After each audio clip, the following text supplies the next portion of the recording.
Power. I think we've got a strange relationship with power, in that so often it's seen as a negative, or it's seen as a force of dominance. We often see power as this over others, whereas I think there's a different kind of power that is so much more impactful, and I think that we're seeing as a place in the future for where the world is at right now, and that's this power with and through others. It's a power that comes from being comfortable in your own skin. It's a quiet, subtle, but very impactful power. And it's the kind of power that you know it's in a person when they walk into a room. So I think so often we confuse a position and person with power. And often it's not, particularly when we think of people in the spotlight, let's say presidents as an example, it's not that the person is powerful, it's that the role gives them perceived power. But when we look at power and how that has been defined over the centuries, it's often taken a masculine form, and it's often taken a form around money and control and dominance. And yet when we look at the personal power, so true power, this shows up differently. And you can tell when a person walks into the room. So sometimes if the boss walks into the room, there's a certain kind of, oh, it's the boss. That's the power of the position. When a person walks into a room and you don't even know who they are, but you can tell, you look at them and you go, wow, there's something about that person. They are comfortable in their own skin. It's a confidence that isn't arrogant, and it's egoless. So here's the difference, right? No matter what position of power I am in, if I worry about what other people think, if I lay awake at night thinking about the things I want to be different about myself or my life, if I'm constantly looking for external validation and seeking praise and fearing judgment, then I have no power at all, right? I have given up my power to all of these external things because I don't even have power over how I feel and what I think. And I can be angered by the smallest criticism or slight, even if it's untrue. There's no power in that. But when we look at this power that comes from being comfortable in our own skin, having this self-mastery to be able to regulate our emotions, knowing exactly who we are and what we bring to the moment, and of course, all the things we don't bring to the moment and the things that we are not, this is true power.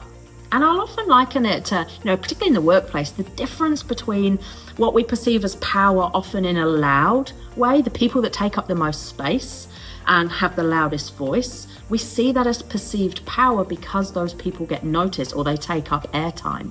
And yet they're often not the people that contribute with the most value.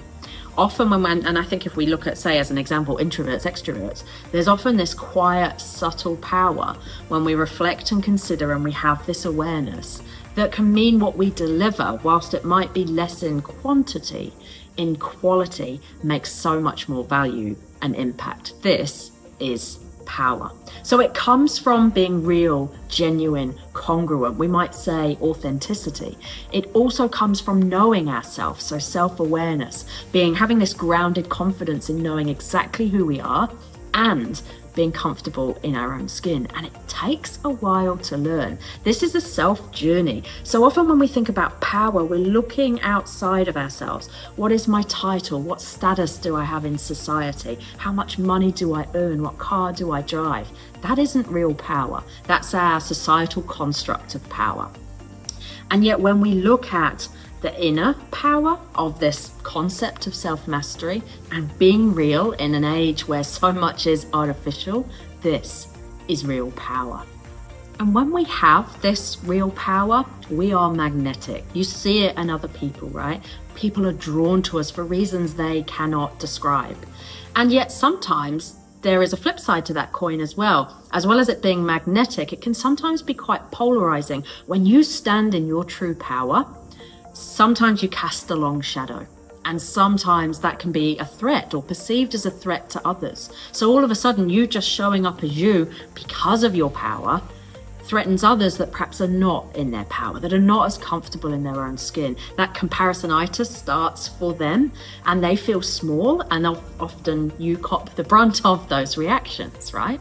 So it has this balance. And I think when we think about power in the form of dominance and control, my question is always, If you need to control and dominate others, how much power do you really have?